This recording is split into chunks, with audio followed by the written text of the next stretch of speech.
আসসালামু আলাইকুম। আশা করি সবাই ভালো আছেন। দেখে নেই আজকে নিউজ। আল্লাহর পথে এসে আমি ঠকিনি। আমাকে আল্লাহ কোথা থেকে কোথায় নিয়ে এসেছেন বললেন হ্যাপি। একসময়ের আলোচিত ও সমালোচিত অভিনেত্রী ছিলেন নাজনীন আক্তার হ্যাপি। ক্রিকেটার রুবেলের সঙ্গে সম্পর্ক নিয়েও কম জলঘোলা হয়নি। এরপর হঠাৎই ছবির দুনিয়া থেকে হারিয়ে গেলেন। বেছে নেন ধর্মকর্মের পথ। এরপর থেকে আমূল পরিবর্তন। একসময়ের আলোচিত অভিনেত্রী এখন হিজাবি ও ধর্মপরায়ণ নারী। রুবেলের সাথে ফেলে আসা অতীত স্মৃতিকে মুছে ফেলে আবার নতুন করে জীবন শুরু করেছেন হ্যাপি। মিরপুর মাদ্রাসার এক শিক্ষককে বিয়ে করেছেন হ্যাপি। বিয়ের পর স্বামী নিয়ে যার পরনায় খুশি সাবেক এই মডেল তারকা।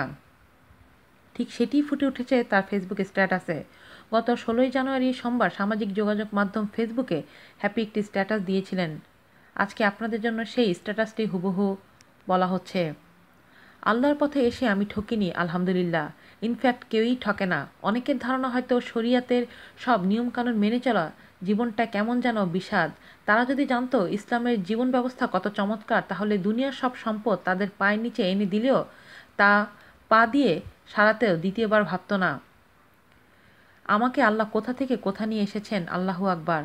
আমার কখনোই মনে পড়ে না আমি আল্লাহকে বলেছি, আল্লাহ আমাকে হেদায়েত দিন। কখনো বলিনি আমাকে দুনিয়ার অন্ধকার থেকে ইসলামের আলোর পথ দেখান। শুকরিয়া আদায় করা শেষ হবে না।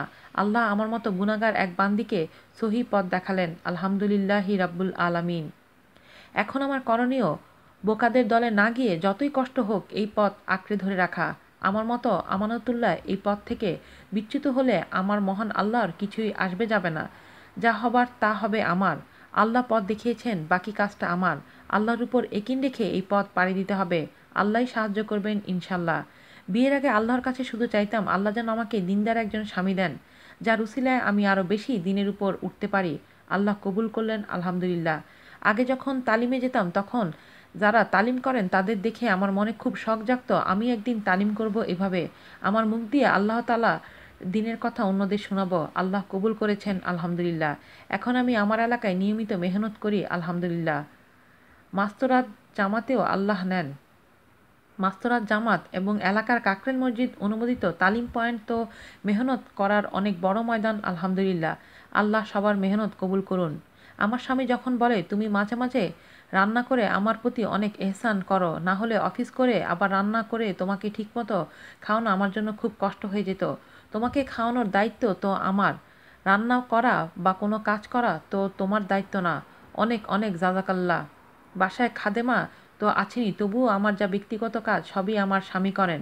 মাইগ্রেনের মাথা ব্যথাটা শুরু হলে ঘন্টার পর ঘন্টা ননস্টপ মাথা টিপে দিতে থাকেন, আর তার চোখ দিয়ে পানি পড়তে থাকে আমার এই সামান্য ব্যথা দেখে। সুবহানাল্লাহ।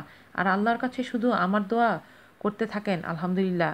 আমি বাসার নিচ পর্যন্ত গেলেও তিনি অস্বস্তিতে থাকেন, আমার কোনো অসুবিধা হবে নাকি সেটা ভেবে।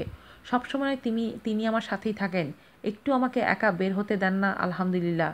তার মুখে আমার অতীতের একটা কথাও আজ পর্যন্ত শুনলাম না। তিনি শুধু তার স্ত্রী আমানতুল্লাহকেই চেনেন আলহামদুলিল্লাহ। নিজের স্বামীর প্রশংসা করে তিনি লেখেন, ভালো স্বামীরা কত ভালো জানলে খারাপ মেয়েরা ভালো স্বামী পেতে ভালো হয়ে যেত।